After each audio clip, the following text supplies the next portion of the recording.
Lahore high court کی chief justice نے بڑا فیصلہ لیا ہے، آرڈر کر دیا ہے، رولنگ دے دی ہے کہ کم عمر بچوں کو ٹریفک وائلیشن پہ بالکل گرفتار نہیں کیا جائے گا۔ اگر آپ نے کسی نے کو ٹریفک کی وائلیشن کی بھی ہے تو پہلے اسے وارننگ دیں گے، پھر گرفتار کریں گے۔ اور جو جرمانے ہیں ان کے حوالے سے بھی لاہور ہائی کورٹ کی چیف جسٹس تو نہیں لیکن تمام جو شعبہ زندگی ہیں ان میں ریزرویشنز پائی جاتی ہیں۔ جو تازہ ترین رپورٹس ہیں ان کے مطابق سالانہ پنجاب سے کچھ 56 کروڑ روپے کی ریکوری ہوتی تھی چالانز کی مد میں۔ اس برس جو حکومت کا پلان ہے وہ یہ ہے کہ 12 ارب روپے ریکور کیے جائیں جون تک، 30 جون تک ٹریفک چالانز کی مد میں ہی 12 ارب روپے ریکور کیے جائیں۔ مطلب کیرٹ اینڈ سٹک کا فارمولہ ہے، ایک طرف آپ لوگوں کو پکڑ کے چالان کر رہے ہیں، ان کے ساتھ مس بیہیو کرتے ہیں، پیسے بھی لیتے ہیں اور بدتمیزیاں بھی کرتے ہیں، مقدمے بھی چھوٹے چھوٹے بچوں پہ آپ نے کیے۔ آپ کو اندازہ ہونا چاہیے کہ جس بندے پہ آپ پرچہ کر دیں گے اگر وہ باہر پڑھنے بھی جانا چاہتا ہے تو نہیں جائے گا،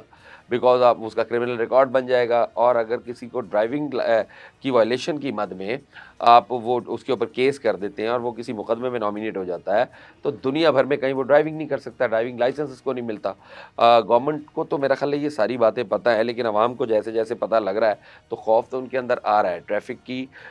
پابندی یا ٹریفک کی خلاف ورزیوں کو اوائڈ کرنے کی کوشش تو وہ کر رہے ہیں، لیکن جو سب سے بڑی ریزرویشن ہے وہ یہ ہے کہ اگر پنجاب کے 3-4 بڑے شہروں کی بات کی جائے تو ہر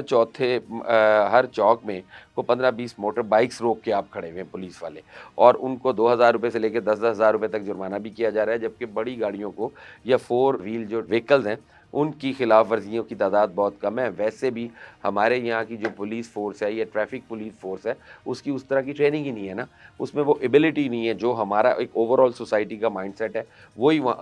ہمارے جو اہلکار ہیں پولیس کے ہوں یا کوئی بھی ہوں ان کا بھی وہی مائنڈ سیٹ ہے۔ ہوتا یہ ہے کہ آپ ایک احساس کمتری کے تحت جب گرو کرتے ہیں تو اس میں تگڑا بندہ جو ہے وہ آپ کی آنکھوں کے سامنے سے چیٹ کر کے نکل جاتا ہے اور کمزور بندے کے اوپر آپ کا ہاتھ پڑتا ہے۔ بہرحال chief justice Lahore high court کا یہ جو رولنگ ہے، یہ آرڈر ہے، یہ انتہائی اہم ہے۔ اس کے علاوہ ہم نے گزشتہ سٹوری میں بھی آپ کو بتایا تھا کہ 8 دن تک ویسے ہی یہ صرف ایک وارننگ ہے، لوگوں کے کان کھڑے کرنے والی بات ہے، لوگوں کو الرٹ کرنے والی بات ہے۔ اویئرنیس پھیلانا بہت اچھی چیز ہے، بہت ہی خوش آئند بات ہے، لیکن جو 70 سال سے بگڑی ہوئی قوم ہے اس کو 7 دن میں بھی آپ ٹھیک نہیں کر سکتے۔ الٹیمیٹلی کورٹس کو اس میں انوالو ہونا پڑے گا، اس سے پہلے، اور وہ ہونا شروع ہو گئی ہیں، اور اس سے پہلے تو ہماری کورٹس کو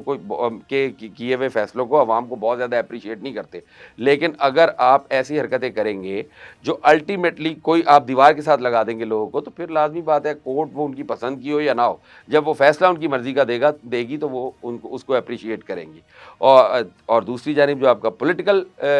جو گراؤنڈ ہے، جو آپ کا سیاسی ایک جس کو کہتے ہیں ووٹ بینک ہے اور جو سیاسی پاور ہے وہ کس حد تک ڈینٹ ہوگی، اس سے یہ بھی بہت دیکھنے والی بات ہے۔